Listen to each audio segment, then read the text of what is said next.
Welcome to Shop Talk Live, episode number 185.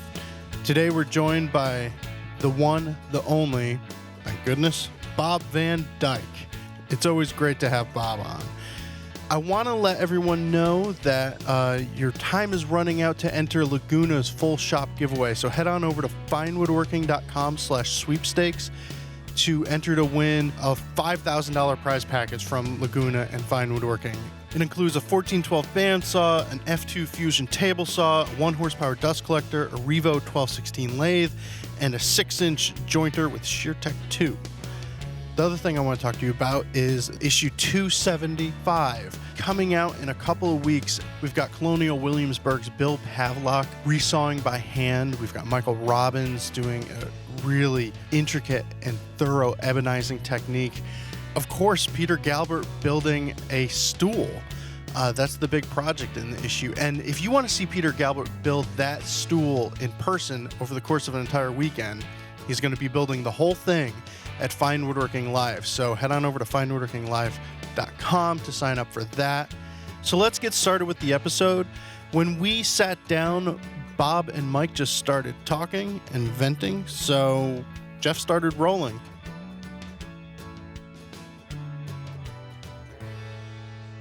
Like going through the old issues in the archive, you see that like a benchtop planer in 1970 was $500. Benchtop planer now, $500.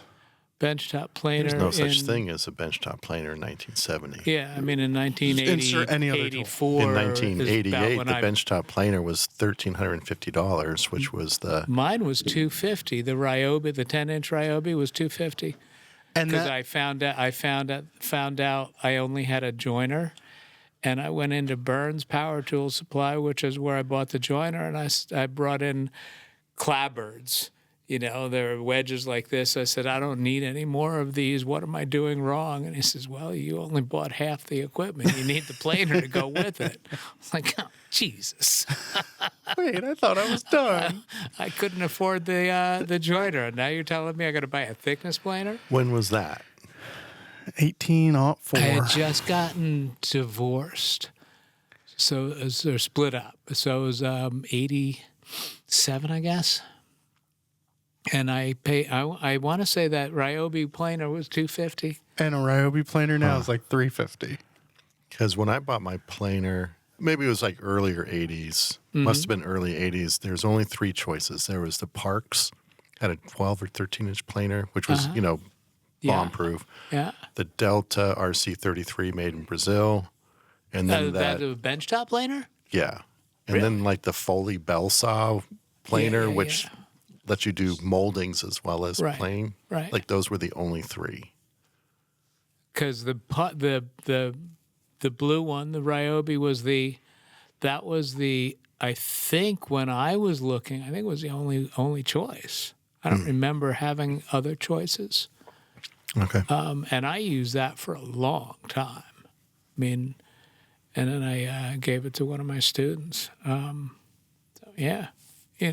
was pretty good. Yeah. 10-inch. Joiner technology has not changed at all, except for like combo stuff. But like, I got the Delta 8-inch joiner, again, sort of mid-80s. Yeah. And then must have been $1,500 or something. The mid-80s. Yeah. In the mid-80s, the DJ 15, which is what I had. That's a 6-inch. That was $1,000. And I was out of a job, so I ended up having to sell it to live. And when I bought it again at Coastal, when I first moved to Connecticut, so it was like 1990, it was $1,000, or the DJ 20 was $1,200 at Coastal. And moron that I was like, well, why would I need an 8-inch joiner? I'm just doing the edges. Just the edges. What the hell? How thick a board are you going to use? Like, you dope. Yeah. Back in my day, planers went uphill both ways.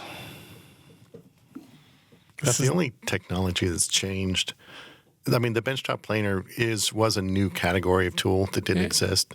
That was really geared towards more of a home woodworker. Yeah. Because even the small stuff, even 8-inch joiner, because when I was buying stuff, you had to go to a place that sold machinery and stuff. Like it was geared towards, if you're buying this stuff, this is what you're doing for a living. Yeah. It wasn't so much, I'm gonna have a woodworking shop in my garage. It was tools that you're supposed to make a living with, and in order to do that, they need to work. But I thought that's what like the whole shopsmith thing was. It was like that is the home thing. So there was hobbyist grade tools. Not very many. Yeah. Not very many because it wasn't a very big market. I mean, it was professionals that need these tools to work. That's why hand planes, made before World War II, actually work really well because the people buying them were actually using them every day. And if they didn't work, well, screw it. I don't need this. I need stuff that actually. It's like that's the reason that Stanley 55s are all available in mint condition in the original box. With all the cutters. Yeah, with all the cutters. Because it didn't work. They work, but Jesus, God, what a pain in the ass. And no one trying to make a living was going to do that. I can't imagine. Can you imagine like you save up? And you're saving up all this, you got your eye on this thing, and every week you're trying to save a little bit of money to put it towards that, and you're a cabinet maker, and you finally buy this thing, and you bring it home, and you go, oh my God, and you're trying to make it work, and you're trying to make it work, and you finally just say, enough, and you put it on the shelf, and you never see a number 4, a Type 11 number 4 in the original box. Can you imagine? Yeah. I mean, they've got to be out there, but it's pretty rare. There's probably 3 boxes in the world. Yeah. Yeah. Well, should we get started?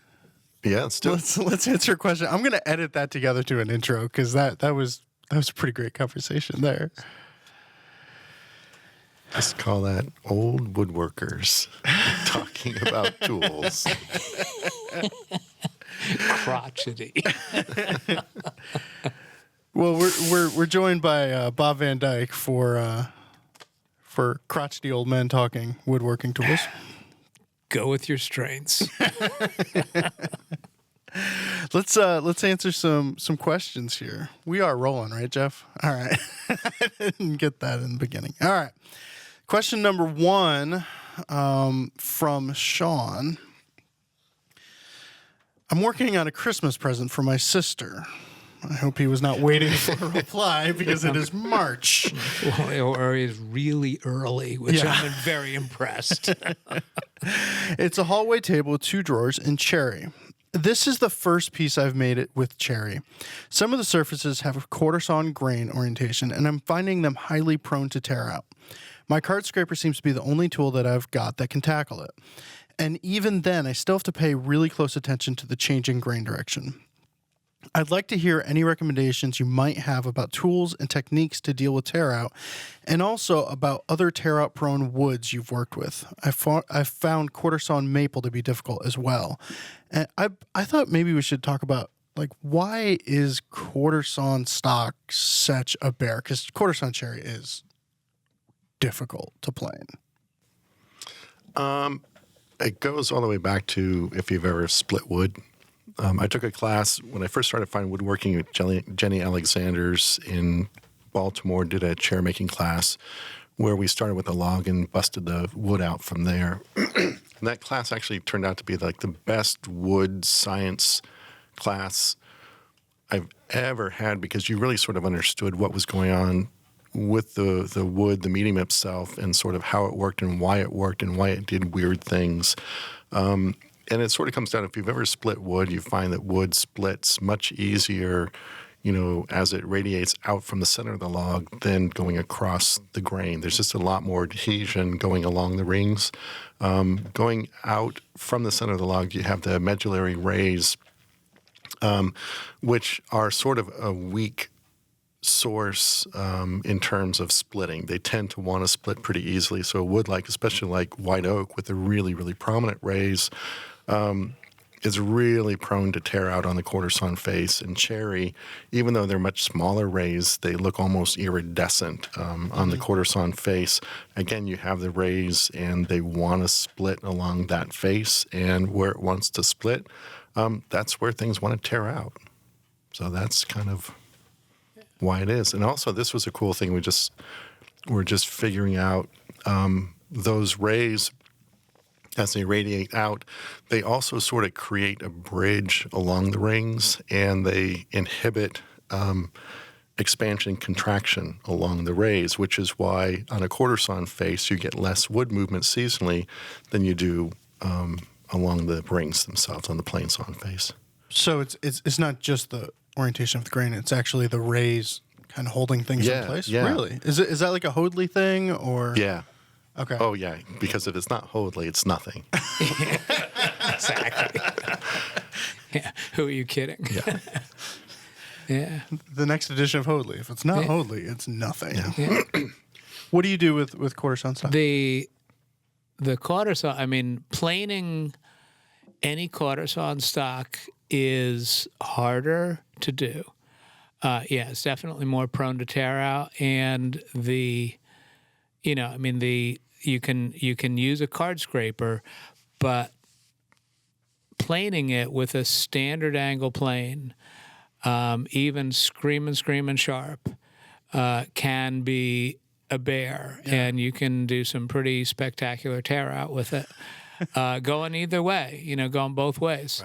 Right. And years ago, I had I have a 4.5 with a 50-degree frog, and sharpened it really, really well, and with some white oak, and just tore it to hell. I couldn't believe it. And I took the low-angle jack plane that I have, and something that I learned from Tom Lee Nielsen. He had me do a 45-degree micro bevel on it, and it was cool because he showed me, we were doing one of those shows, and he showed me the whole thing, and the 45-degree micro bevel plus the 12-degree frog angle gives you a 57-degree angle of attack into the wood, and that high angle, I took that white oak that I had torn to hell and planed it like glass. Mm-hmm. It was unbelievable, the difference. And then just that extra 7-degree angle of attack. Yeah. We have a video of you planing tiger maple in both directions with that plane. Yeah. And it's amazing how well it works. It would never replace my number 4, but it's pretty much completely replaced the 4.5. Huh. I don't think I've picked that up in probably 4 or 5 years, and it's incredible. I don't care for the way the plane feels. There's nothing there. I don't like it. There's not the frog and the blade, right? It's just kind of, and the putting the adjuster is kind of fussy, but once you have it dialed in, it's amazing how well it works. And I almost exclusively use it with that 45-degree micro bevel. I have another iron that I have at a 25-degree. For end grain. Yeah. And, that works really well. But I usually just use my number 4 for end grain. Yeah. I don't bother changing. So, talking about other tear-out prone woods, a few episodes ago, Tom was talking about planing some birch and having difficulty with it. And last weekend, I was planing a piece of birch, and it was just a bear. And I realized that we had both gotten it from Bill Peck's old stash. Oh. And I think it's the same board or the same. And because like he was talking about this birch that was just like every direction he went, it was just tearing out. And I was like, can't imagine. I've never had that problem with something like birch. And I mean, this board was like, my problem was I couldn't read it. I would read the grain and be like, I know I'm going to be planing uphill. Yeah.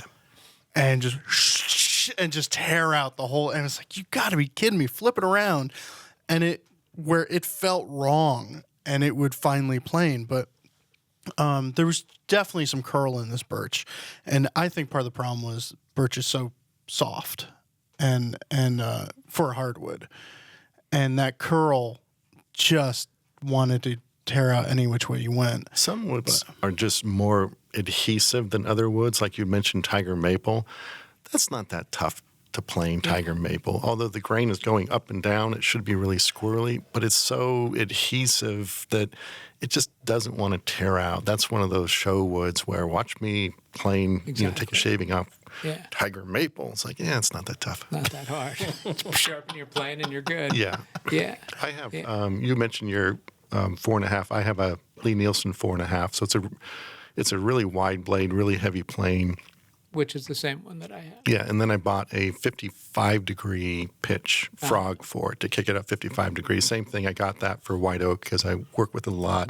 Sharpened it up, put the blade in there, and it still tore out. It's like, oh! And then Chris Gochner did the article on doing a back bevel on planes. And Bob, you'd mentioned your low angle, meaning it's sort of like a block plane where the blade is bedded with the bevel up. Yeah. So if you just hone that bevel at a steeper angle, you're increasing the effective cutting angle, whereas a regular hand plane with a chip breaker and the bevel on the bottom, it doesn't matter what angle you hone that at, it's still going to basically plane at the angle that the frog is bedded at. Right. Unless you put a back bevel on the blade, and then that's increasing that. So I put basically a 10-degree back bevel on my blade in a 4.5, so I was planing at 65.5 degrees. And of course, the higher the angle, the harder it is to push. And that wide blade, I would literally bruise the palm of my hand pushing that thing. And it feels horrible because a scraper just kind of, it doesn't feel right. And this thing, you plane with it, and it feels like it's like, oh, I must be tearing this up. And you look at the surface and it's perfect, but it's just because it's almost that scraping angle. I don't use it that often because if I'm there, that's what a card scraper's for. Yeah, I can't imagine. I mean, that's just too hard. Yeah. So the other thing, though, the other thing that I do, not frequently, but actually a lot more than I used to, is I plane and smooth across the grain. So I'm planing rather than going with it, I'm going across the grain. Mm-hmm. And you are, you can, I mean, that's how you flatten something, but lighten up the cut now and start doing those cross grain shavings. And now it's a really quick to go from there to a card scraper and some 320 paper and you're done. And I've done tests where, tell me the difference.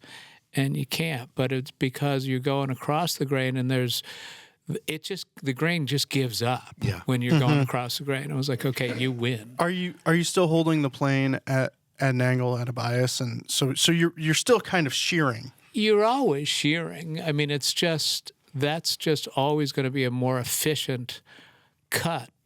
Shearing rather than going straight in. Mm-hmm. Did you ever put a camber on that blade so you're not getting those, the edges digging in cross grain? Well, I don't camber. I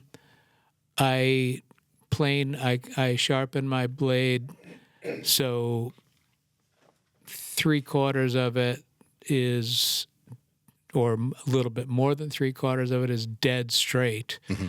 And then the corners are relieved.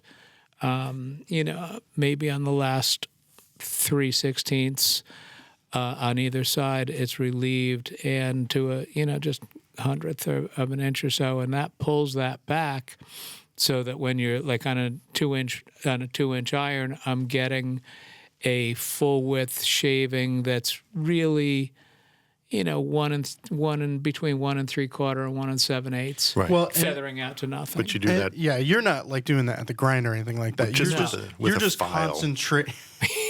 on the concrete. That was a joke. That was on the concrete. That's my go-to sharpening stone. I think Barry's done it. So you're in a honing guide and you're pressuring the corners. Yes. Okay. Yes. Yeah. Okay.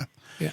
And you have to do that with a honing guide that allows you to do that. Yeah. And there's some honing guides that don't allow you to do any body English, any handing, Right. because it's the wheel's way too Right. wide. Which is that Mark II, the Veritas Mark II, which comes with a really wide roller. Yeah. But you can get the barrel-shaped roller to go with it, and then that lets you But do that, to me, I don't want, if I want a cambered iron, that's what I'm going to put on a scrub plane. I'm never going to put a cambered iron on anything else. But aren't you just concentrating more downward force for a few strokes on the very edge? So, like, you're not actually tilting. No, yeah, of course not. No, Yeah, but I want dead straight. But it doesn't really, as far as I understand, what I believe both of you do. We do the same thing. Yeah. I call it cambering, and Bob says dead straight. Because it needs to be a cambered iron.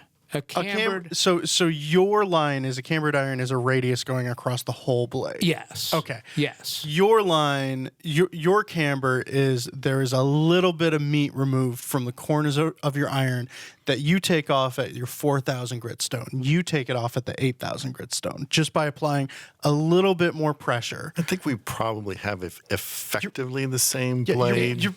I'm almost positive both of you do Probably, the same thing. Mine's You're just a little arguing semantics better. at this point. It just takes a little nicer shaving is all. No, I'm looking for a shaving which is almost the full width of the blade, but it Right. feathers just at the end. Right. And if I put too much camber on, I end up either with a skinny shaving at the depth I want, or I end up taking a heavy enough shaving where it's too heavy in the center by the time it gets wide enough. See, the reason that I'm I'm saying not to camber, which is like you said, it's a consistent radius. Yes. Is because now you can't use that. You can't use that plane effectively for joinery, because if you're putting two board, like if I'm doing an edge joint, a spring joint, or something like that, I'm putting two boards together, planing them at the same time, and if you have you think of what that plane is going to look like, and it's going to be bellied across it.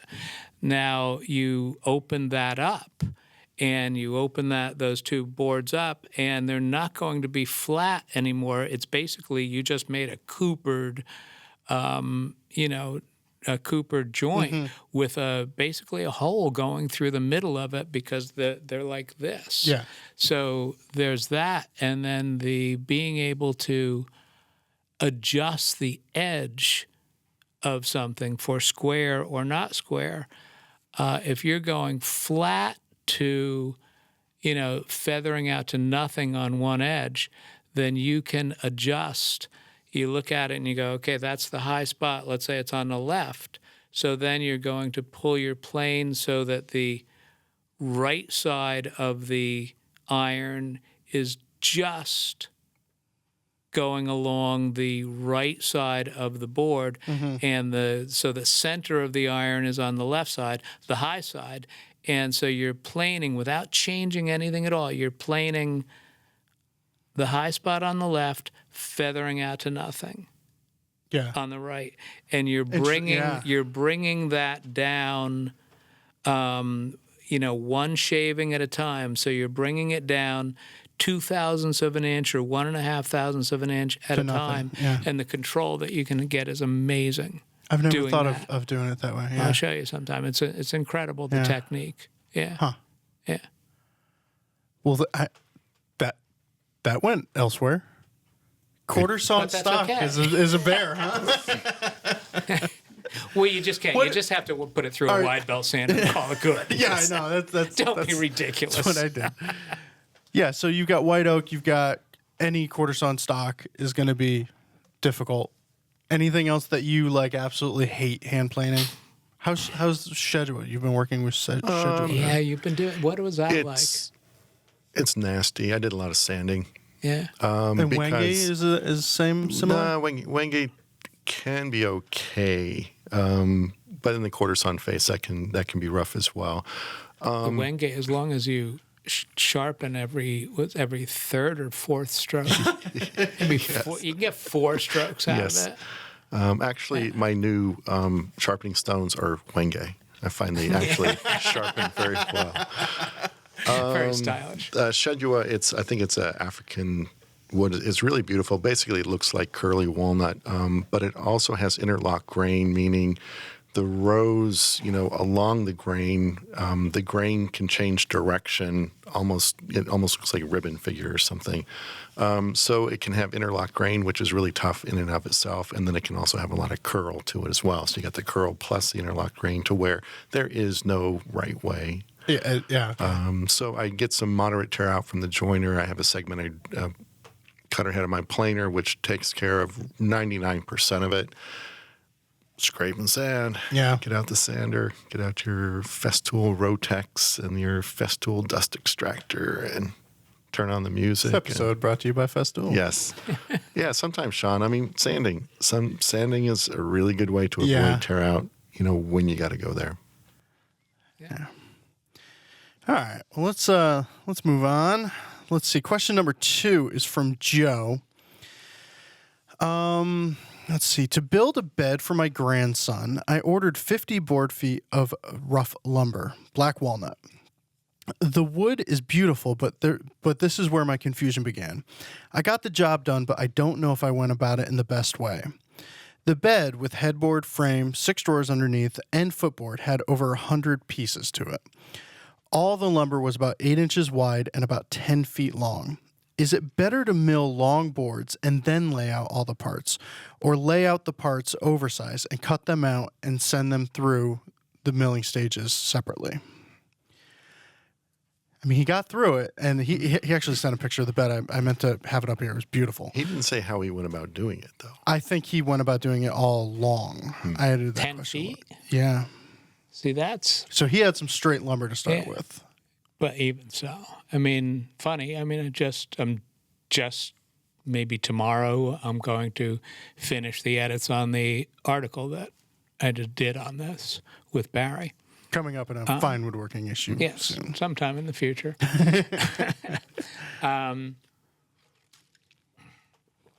Basically, the smaller the piece is, the easier it is to flatten, because it's the less wood you're going to have to remove. Anytime you have it larger, it just magnifies any error, any bow, any warp. Yeah, completely.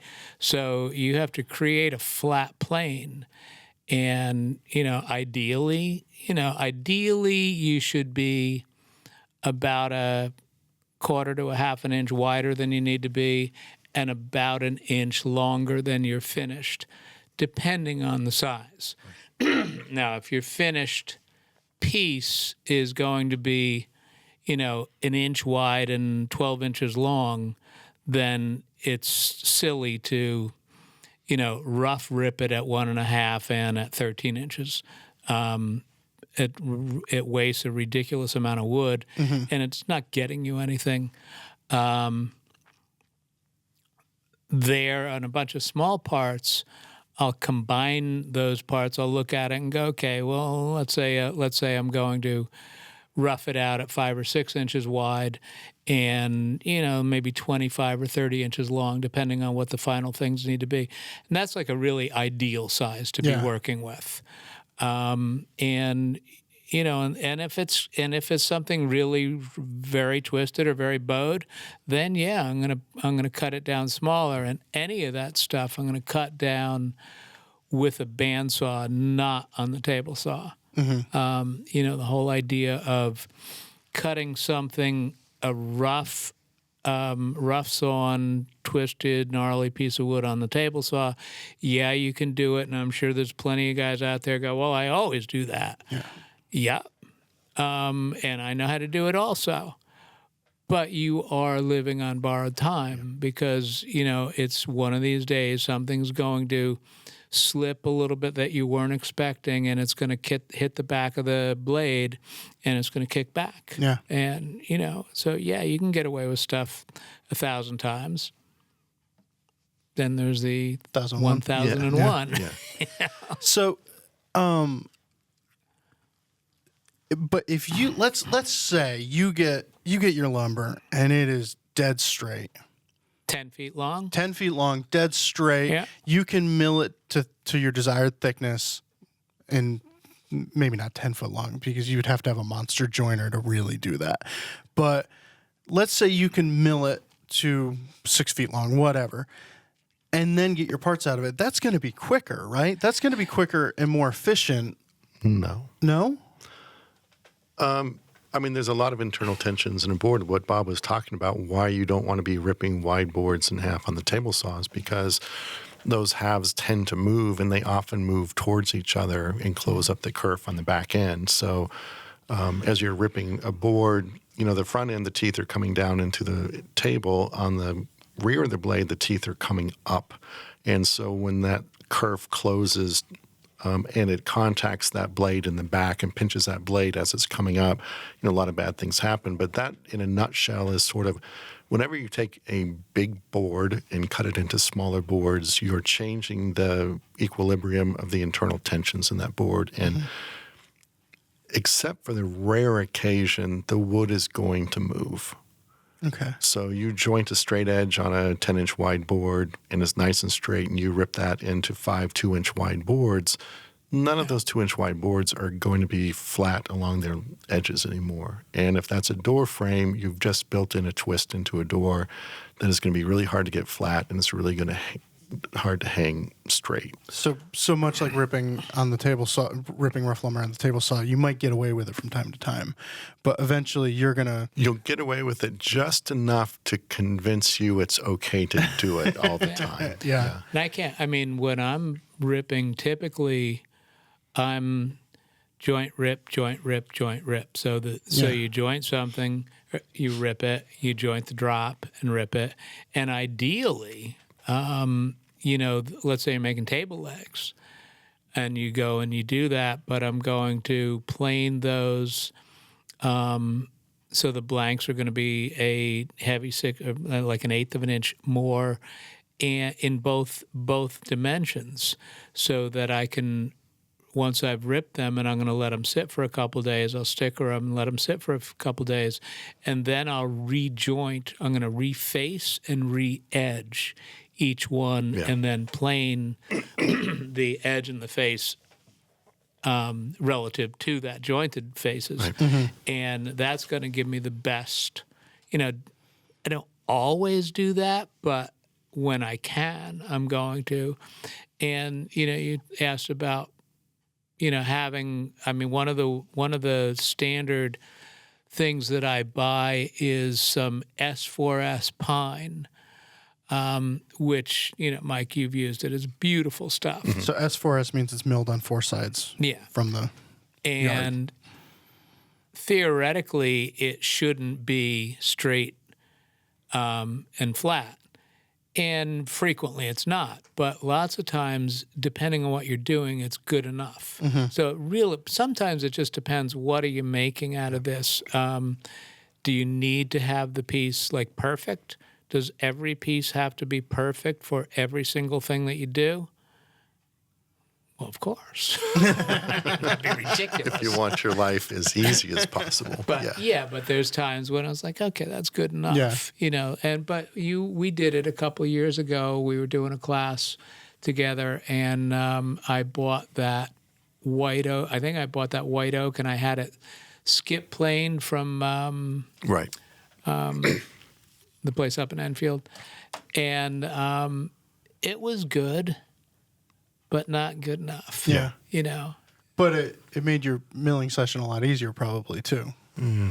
Yeah, because you weren't going from rough. Yeah. Yeah, the problem with that, like any sort of the surfacing machines in a typical lumber yard where they say it joints and planes at the same time. Yeah. Typically, you still end up with bows along the board. And if you want to get really flat, you're just starting from a place where the board is thinner. So you just end up, by the time you flatten it, you end up with thinner stock than that. Yeah. Recently, just last weekend, I had to build another weaving contraption for my wife to hold yarn on or something. And I didn't want to buy stock for it. Mm-hmm. So I'm looking at my lumber rack, and I had a nice wide-ish cherry board that it wasn't the most beautiful piece of cherry I'd ever had. So it was like, all right, this will be fine. But the parts need to be about 4 foot long. Mm-hmm. And that was a very awkward length to use just random piece of lumber because there was a bit of a bow to the board. Right. And I wound up jointing and never getting the bow out, and it was just getting too thin. And it was like, no, I really needed to pick out either a thicker board, a 5/4 board for this, or I needed to pick a straight board. Right. And eventually, I think the piece got down to 5/8 of an inch or something. I was like, I give up. I call.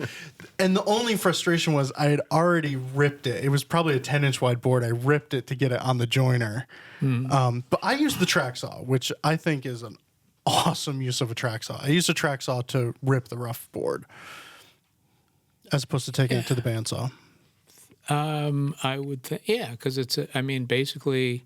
It's just throwing a straight edge. You can rip it without. Saw. Yeah. I mean, it's the same thing. If I didn't have a bandsaw, then I would be using a circular saw or a jigsaw, or one of those cordless saws. You see them.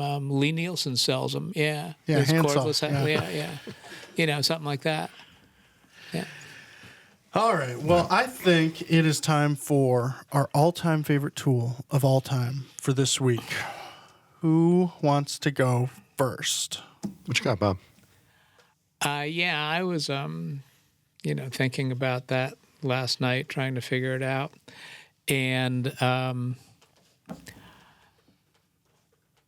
it's kind of boring. But my favorite tool, the one that Wait. Can we each take a guess at where this is going? Is number 4. I was going to say number 4 hand plane. Okay.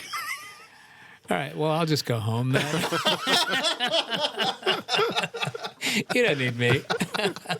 You have a bond with your number 4. That's all we're going to say. Well, I was thinking about other tools.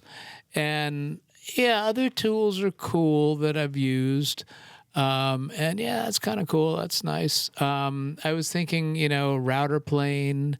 And then I was trying to think, well, I could really make people crazy and just come up with a power tool that was my favorite, but oh my God. I've mentioned the rigid trim router in the past. The trim router, yeah. It's amazing how good that is. It runs circles around any other trim router. But the other favorite tools are just kind of like they do one thing, and that's all they do. And in the number 4 is so useful, and so I can do anything with it. It's except playing quarter saw stock. Not as well. Yeah, or you'd have to go across the grain. But it's just, there's so much, and it's such a nice tool to be using. It's such a nice size. Like I particularly like the old. I have it's an old. I think it's a Type 11. I think they were made around 1910, 1915, something like that. It was right before the high knob on the Stanley planes came into being. Okay. And the high knob is when, the high knob to me is wrong because it encourages you to hold the plane incorrectly. And I see that all the time. Where the low knob doesn't, it kind of makes you hold it correctly. And I like it. I like that plane because it feels good. It's looser. I have a Lee Nielsen number 4, and in the school I have a number of them, and they're excellent planes, but the feel of them is different. It's much tighter, and it just kind of feels better in my hand. I mean, that's only a good description if you've used both of them. But you're absolutely right. It is a Lee Nielsen is tighter, and a Stanley is just worn in, looser. Maybe it's a thinner blade. Maybe it's. I know what you mean, and it's not loose in a bad way. No. Normally that would be a bad connotation. Yeah. To me, it's easier to adjust. I can adjust it much more precisely than, because the Lee Nielsen is, even after years of use, it's tighter. It's a better made plane. I mean, it clearly is, but it's a tighter, and it's just not as. I don't know. It's not as easy. It doesn't feel as good in my hands. I mean, you're one of those people. I think I've seen you open up your tool cabinet, pull out your old Stanley number 4, and put it on your bench to do nothing that has to do with hand planing. It was just the fact that it wasn't on your bench, and you're left uncomfortable by that. It was like I'm going to show you how to use a marking gauge. Where's my number 4? Well, there you go. Well, and it's funny. I thought you were going with this. The traditional way of transferring dovetails. Oh, if you're cutting the tails first, you hold your number 4 on its side, and the pin board is parallel to the side of it, and you hold the two together, and you put your pin board in the vise, and then you slide the hand plane back, and that holds the other end of the tailboard as you're transferring. Yeah. Mike came up with a transfer device. It's a very complicated piece of wood. It is, and it's quite well. We've actually figured out other things that it can do. I'm now calling it the number 4 flip block. Well, there you go. Yeah. Well, it's the flipper block, but it's also a saddle square. And so a little saw hook. Yeah, a little, and a very little bench hook. A saddle square scribe. Yeah. A vertical alignment jig. Yeah. It's a system. You keep this up, and Woodpecker's going to make a red one and start selling it. Yeah, a one-time tool. All right. I think we have fully covered the number 4 in Bob's infatuation. We haven't even scratched the surface in number 4. Exactly. Do you want to go next? Sure. I was in a weird place where I'm going to be demonstrating down in Alabama, so I had to UPS a bunch of tools Did you just down call there. Alabama a weird place? No. And is he going to say that the crates that he made are his favorite? Oh, not this time around. But I had a weekend class coming up at Bob's. We were doing the first weekend of a wall cabinet class. So it was a thing where I had to ship some tools for a class in Alabama before I did Bob's class. So it was this thing where, what do I want to ship? What do I want to keep here for this class? And the idea is I have more than enough tools to actually have 2 complete sets where I can ship one set to Alabama, keep one here for teaching. However, there was a very small number of tools where it's like, I don't want to be without this for either class. And the one that sticks out the most is my 6-inch combination square, steric combination square. It's like, I'm not shipping this down there. I need this. I will just check some baggage. I decided that one tool convinced me to just when you go to Alabama, just check a bag and throw a bunch of tools in there that you don't want to do without. But that was all precipitated by the fact that I did not want to do without my number 6 combo square for like either class. I can see Mike trying to get through TSA. I don't know if I trust it, and then he's put in his carry-on luggage instead. And yeah. I've embedded that into my laptop. There's a secret compartment.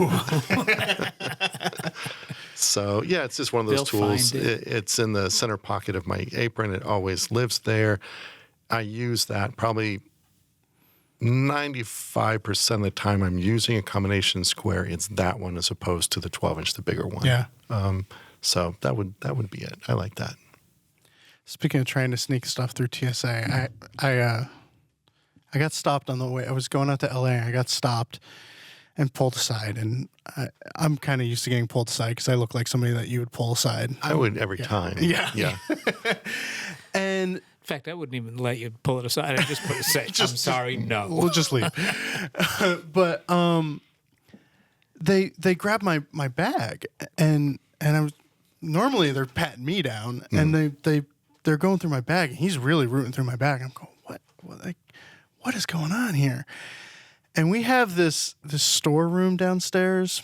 It's like the land of leftover office staplers and stuff like that. And I was down there looking for like a binder one day, and I found like a trunk lid stay, like a solid brass trunk lid stay. It was really nice. I'm like, I'm taking this, you know? And I stuck it in my bag. And the TSA guy is rooting through, and he pulls out what looks like A big old switch. just a big old pipe that somebody would bring onto a plane to do something bad with. And I was like, he goes, what is this? And I was like, oh man, I'm a woodworker, and that's a piece of hardware. I'm so sorry. Just throw it out, please. You know, and it was just like one of those, they caught me. But Couple years ago, TSA, a friend of mine, is a luthier up in Massachusetts, and he was saying, I'm going down to Sanibel Island in a couple months, and they have the sugar sand there, which is perfect for sand shading. It's the best sand you can get for sand shading. this is officially the dorkiest conversation that's ever been on the really. podcast. So I said, yeah, of course, bring some back. So he about a couple weeks after he come back, he drops off this big baggie of sand. It's got some shells and little bit of shells, but mostly sand. And he gives it to me. He goes, "You should have seen TSA when I brought this through. It was a little dicey." And for the record, there was no air quote for the listeners. There was no air quotes that entire conversation. He really was talking about sand. What the hell? All right. Well, this episode, my all-time favorite tool of all time for this week is, and it pains me to say this, my Lee Nielsen honing guide. That thing is absolutely everything I dreamed a honing guide to be, and I avoided it. I didn't want to pay that much money for a honing guide. And you had modified one for me. The Eclipse one. And it worked great, but it's just not. Every time I pull out the Lee Nielsen and I use it, it's like, this is what I've always wanted a honing guide to be. Yeah. It's just a beautiful tool. So no, it's well made. It's taken the Eclipse style and engineered it and manufactured it to Lee Nielsen tolerances. Yeah. And it actually is one of those things where it's like I go to sharpen, I'm like, oh great. I get to play with the honing guide because the Eclipse, it works great, especially once you filed it and everything. It works great. It does exactly what you need it to do, but it's always a little, you tighten it down and then you shake wiggle the chisel to see if it's really in there. You check it just to make sure that you got it right. You're never confident with the Lee Nielsen. It's a lot of money, but that's the only. If I wasn't teaching, I mean, I have the Eclipse style. I have the Lee Nielsen. I have the Veritas one just to show that when people ask me about it. But if I can't stand up in front of a group of students and go, yeah, you got to pay $1.25 for a honing guide. Yeah. When I know that you can pay $14 for it. Yeah.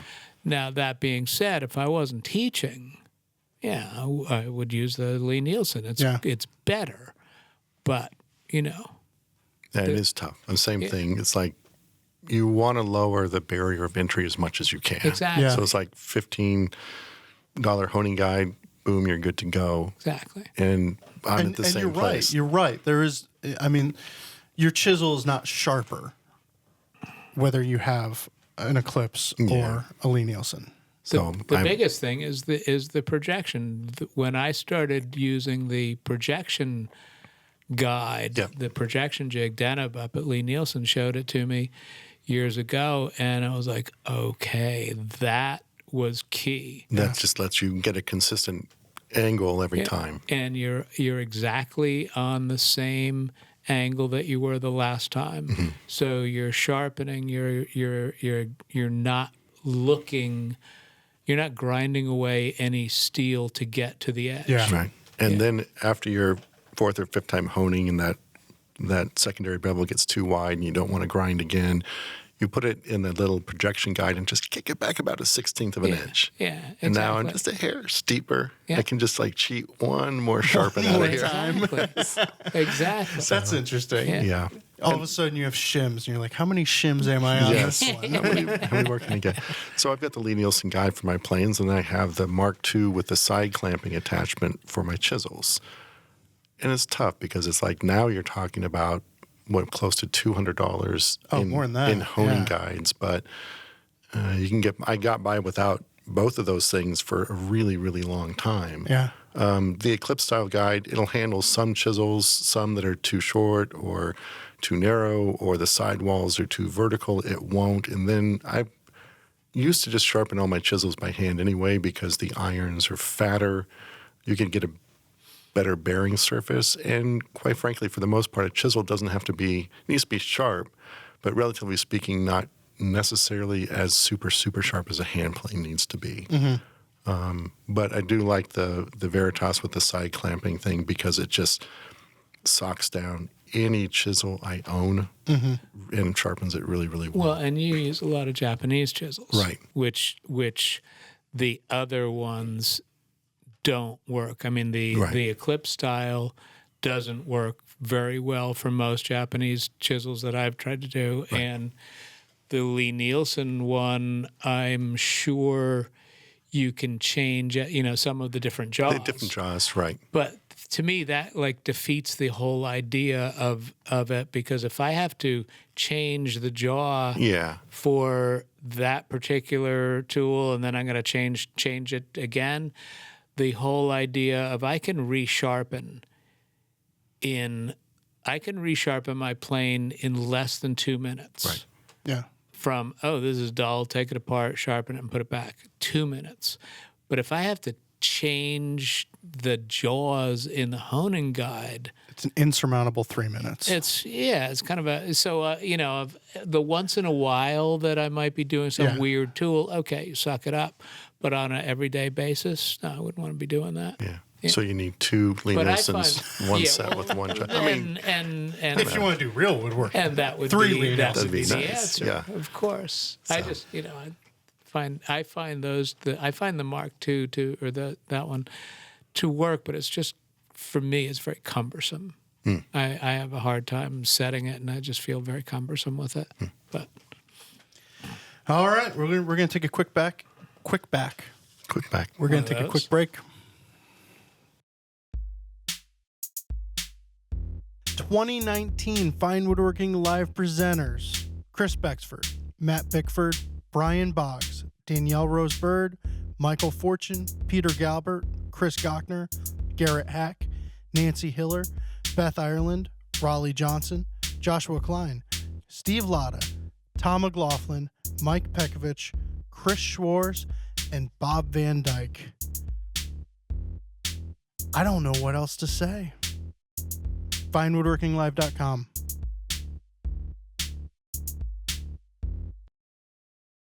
All right, question number 3 from Mike. I've come to realize that my joiner needs tuning. And I recall you saying that your outfeed table is a hair lower than your cutter head. I can't find the episode that contains this discussion, but I don't recall there being a reasoning for this. I adjusted mine as you suggested, but found that it was causing the trailing ends of my boards to not touch the blades. After reading my Powermatic manual, it says I have the outfeed table. It says to have the outfeed table level with the blade. So what's up with you causing me this grief? I take no responsibility for your grief, Mike. Actually, I think you may have gotten it maybe a little bit backwards, because if the trailing edge of the board is not hitting the knives, it means that your outfeed table is actually higher than the apex of your knives on the cutter head, which will basically, it'll start to taper that cut, and the more you run across, the more tapered you're going to get. So really the idea, since that's like the very worst thing that could happen, the idea of lowering the cutter head slightly below the apex of the blade is that while you may get a little bit of snipe on the outfeed, a little scooped, dished out portion, the idea is that little snipe is better than not having it hit and end up with a tapered cut. And that amount is really, really small.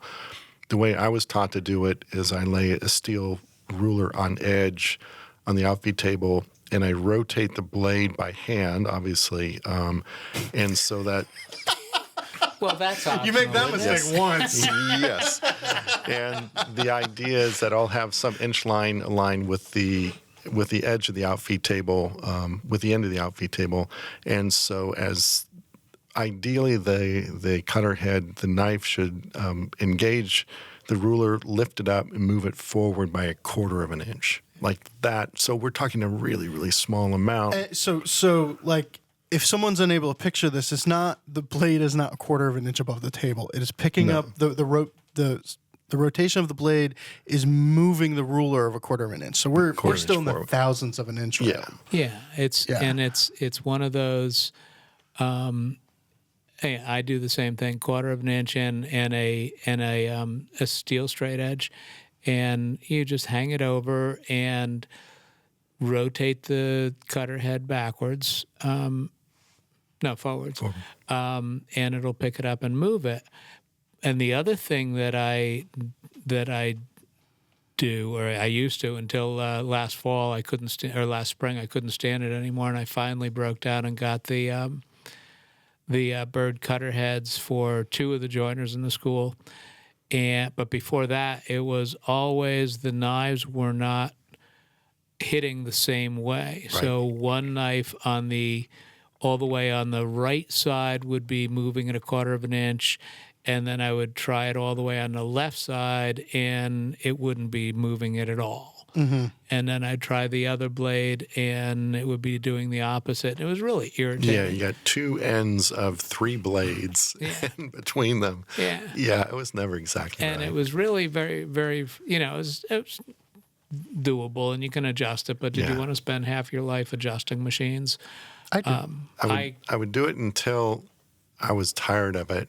Call it good, put it back together, and run some boards. Exactly. You'd always if they're flat, you'd always have like one knife. You could tell it was one knife was a little higher because you kind of get these scallops, and it's just like, well, that one's going to dull faster than the other 2, and eventually it's going to sort of even out. Or you just slow down a little bit and just go, okay. Yeah, okay. Yeah, 1/3 the speed. It's like 3 knives are cutting. So my question about this, though, is so we do agree that every reasonable person, right, has their blades just a hair higher than their outfeed table. Yeah. Is that because it's the only way to do it and be able to measure it? Because if you're under it, you're going to wind up with taper boards. If the blades are over it, you're going to wind up with a hair of snipe, which you're kind of going to get a bit of snipe is an acceptable outcome. On a good joiner, I mean, it should be to where you barely feel it. Yeah. But in a perfect world, dream world scenario, sure, those blades would be perfectly level with the outfeed table. Right. Yeah. But that's so much harder to measure than just a little bit above. The reality is that if you have it dead on perfect, then sometimes it can just be your technique. You get like 8 pieces coming out perfectly, and then 2 of them where you're missing the end of the board and you're tapering it slightly because maybe your technique wasn't as good as it needs to be. Yeah. Whereas if it's a little bit, if the outfeed's a hair lower, then, you know, it's your technique is, even if you were a little bit sloppy on 1 or 2, you'll still be okay. Yeah. Yeah. Yeah.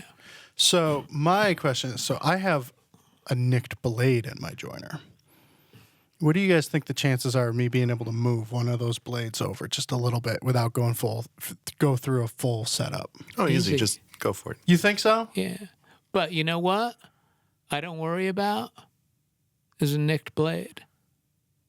I don't care if it's a little bit nicked. So what? Isn't it just going to give you a little ridge, and next time you go over the joiner, it's going to Give it a scrape. give it a scrape in between passes? Yeah. If you need to. Oh, that's a lot easier. If you need to. It's a big old I mean, fat it's- one. Ideally, you have multiple nicks and they even everything out. Exactly. So I just need to keep going, Yes. and then Yeah. But I don't sweat. You know, I don't sweat the surface coming off of a joiner. Yeah. I mean, the reason that I got the bird cutter heads was not for the surface, not for the tear out, because I'm always going to plane the surfaces through the thickness planer. And that's where I want the cutter head, because I don't want tear out. And when I put that cutter head on the planer years ago, it made it so now I have to have a board that is an example of tear out. Because I would have beginning students, I'd be going tear out, and they go, "What are you talking about?" Right. Where I I see used to it, be yeah. able to pick up anything and go, "Here, that's tear out." Right. Yeah. Or put it in the wrong direction and Yeah. say, oh, see how much more tear out you get. Yeah. Still none. Yeah, exactly. Well, if you ever need tear out boards, let me know. Okay. But what I found with the nicks, and this was kind of interesting, in fact, it's on the arm of a Morris chair I made years ago, and every time I sit in it, I feel it. There are these like little ridges that run the length of the arms. They're like bumps. They're like, you know, ridges that stick up a little bit. And what I finally realized, and that's back when I never play my joiner knives or never sharpened them, and I would have all these big nicks going through. And I think what happens is that when you flip it over and run it through your planer, the pressure of the feed rollers really forces that bottom face, that jointed face, down on your table, or or worse yet, the rollers, which are pressuring just a little bit of surface area as they roll. I think what they were doing is they were compressing those raised ridges from the nick blades level. And then like when you sort of sand everything down smooth and then you finish it, and later on those ridges, because it's compressed fibers, they Swell raise up up a little into bit, bumps. Yeah. So I'm really sure that was the case. So that's one reason to really take a scraper and get those ridges down before you throw it through your planer. I just need to stick a magnet on the wall and keep a scraper Yeah. next to my joiner. Yeah, that's okay. I have a nick or two right now. Okay. All right. Well, let's see. We've got a 5-star review on iTunes from BT Shireman. A woodworking podcast? Are you freaking kidding me? How is that going to work? All questions I had when I stumbled onto Fine Woodworking's Shop Talk Live.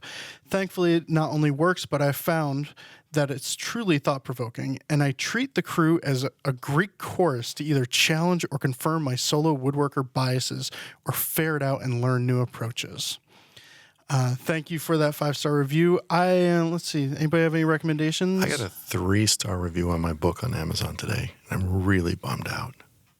I recommend you Really? stop checking your book reviews I every have day. to. I mean, it's like book reviews on Amazon should not be a source of like personal affirmation. It's like, just let it go. Anyway, I just needed to get that off my chest. We think you're great. If you wrote a book and it's available on Amazon, my recommendation is like, don't read the reviews. Just don't. Yeah. So there you go. Just to assume that every one of them is going to be unbelievably positive and perfect, and just keep going from there. There you go. Don't read them. Just assume they're all going to be perfect. That's why I don't have reviews in the classes.